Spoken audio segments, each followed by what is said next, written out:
AP ఎన్నికల్లో పట్టు బిగించాలని చంద్రబాబు కృతనిశ్చయంతో ఉన్నారు. అంది వచ్చిన ఏ చిన్న అవకాశాన్ని విడిచిపెట్టడం లేదు. పోలింగ్ నాటికి ప్రజలపై ప్రభావితం చూపే అన్ని అంశాలని అస్త్రశస్త్రాలని ప్రయోగిస్తున్నారు. పొత్తుల అంశాన్ని సానుకూలంగా సర్దుబాటు చేసుకున్నారు. తక్కువ సీట్లతో జనసేన బీజేపీని తన దారికి తెచ్చుకున్నారు. ఇప్పుడు ఎన్నికల ముంగట బీజేపీ ద్వారా అధికారుల బదిలీలు, ఎలక్షన్ క్యాంపెయిన్ వినియోగించుకునే పనిలో పడ్డారు. ఈ తరుణంలోనే చంద్రబాబు చూపు మెగాస్టార్ పై పడింది. కూటమికి ఎలాగైనా చిరంజీవితో మద్దతు ప్రకటింపజేయాలని ఆలోచిస్తున్నట్లు తెలుస్తోంది. ఇప్పటికే చిరంజీవి కూటమిలో ఉన్న జనసేన, బీజేపీ అభ్యర్థులను ఆశీర్వదించారు. మెగా అభిమానులకు స్పష్టమైన సంకేతాలు పంపగలిగారు. జనసేనకు ఏకంగా 5 కోట్ల రూపాయలు విరాళం ప్రకటించారు. ఈ రోజు ప్రత్యేక వీడియోను సోషల్ మీడియాలో పోస్ట్ చేశారు.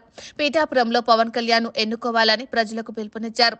వెంటనే టాలీవుడ్ కు చెందిన హీరోలు ఒక్కొక్కరు పవన్ కళ్యాణ్ కు మద్దతు ప్రకటించారు. అయితే దీని వెనుక చంద్రబాబు ప్రత్యేక వ్యూహం ఉన్నట్లు తెలుస్తోంది. పోలింగ్ లోపు వీలైనంత వరకు టాలీవుడ్ ప్రముఖులతో కూటమికి మద్దతుగా ప్రకటనలు ఇప్పించాలని ప్రయత్నిస్తున్నట్లు తెలుస్తోంది. అయితే పవన్ కు మద్దతుగా చిరంజీవి ప్రచారం చేస్తారని జోరుగా టాక్ నడిచింది. ఇప్పటికే చిరంజీవి సోషల్ మీడియాలో ఒక వీడియోను విడుదల చేశారు. అయితే చివరి రోజు ఈ నెల 11న పీఠాపురంలో చిరంజీవి ప్రచారం చేస్తారని ఒక వార్త సర్క్యులేట్ అవుతోంది. ఇందుకు గాను 10వ తేదీ చిరంజీవి విజయవాడ చేరుకుంటారని, చంద్రబాబుతో కలిసి మీడియాతో మాట్లాడతారని కూడా టాక్ నడుస్తోంది.